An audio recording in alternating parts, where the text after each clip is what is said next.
Hi folks, Job Lot Comics here. We're having a look at another old Copper Age Detective Comics. This is issue number 575. Now you remember Batman Year 1, of course you do. Frank Miller and David Mazzucchelli exploring the early days of Batman. But did you know there was a Batman Year 2? Yeah, of course you did. Do you know why? Because you ain't no idiot.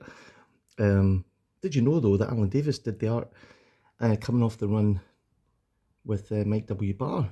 Before this, I showed you one the other day there. I got it sitting here. Do you remember this run here? If not, go back and watch that video and it explains a wee bit about it. But then now you can see that that was issue number 569 and Mike W. Barr is still writing it all the way into 575. However, after this, Todd McFarlane takes over. Yes, that Todd McFarlane. I know, hard to imagine, isn't it? So I don't know if there was some kind of falling out. Now, I'm going to be very controversial here.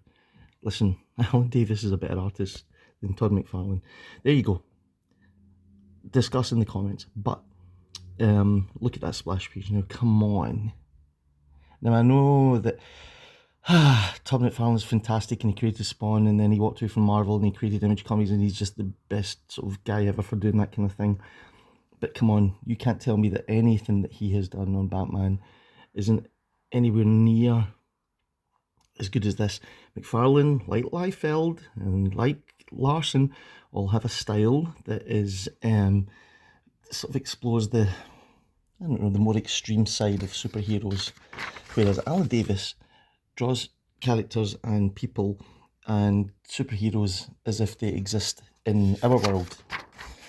They don't look, the cape isn't all sprawling and the face isn't all accented and the lines aren't as sharp and everything's a wee bit sort of, it's all cross-hatched and sort of hidden. With Alan Davis, I would say he's, along with John Byrne, like one of the greatest figure drawing artists of the genre. Everything just looks real and everything looks, it looks like a movie, it looks like a film. Now, some people prefer the comic books to look more cartoony, but I really prefer this kind of artwork rather than Todd McFarlane's. Listen, I love Todd McFarlane. His stuff's great and I love what he did. But why is Alan Davis so underrated?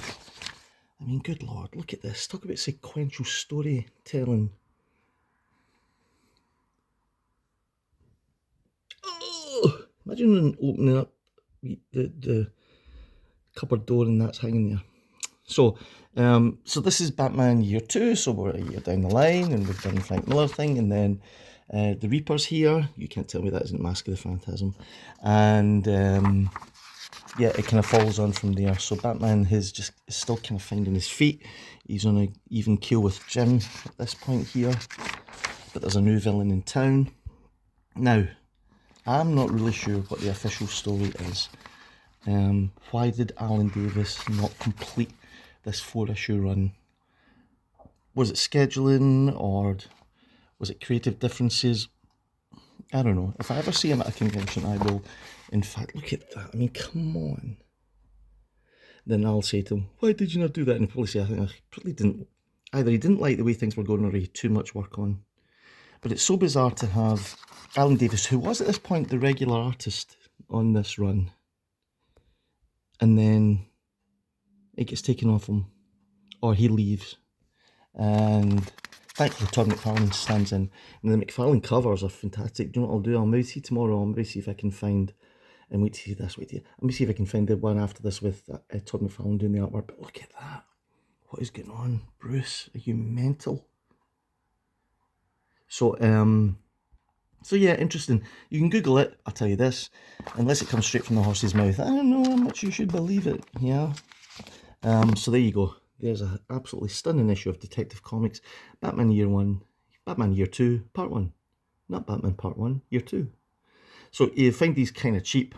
I think go on eBay or just check your dollar bins and see if you can find these. And it's worth it. The price of admission is worth it just for this artwork. Issue 575, 1987. There you go, when Batman was still top of that superhero tree. Good lord. Subscribe. See you in the next one.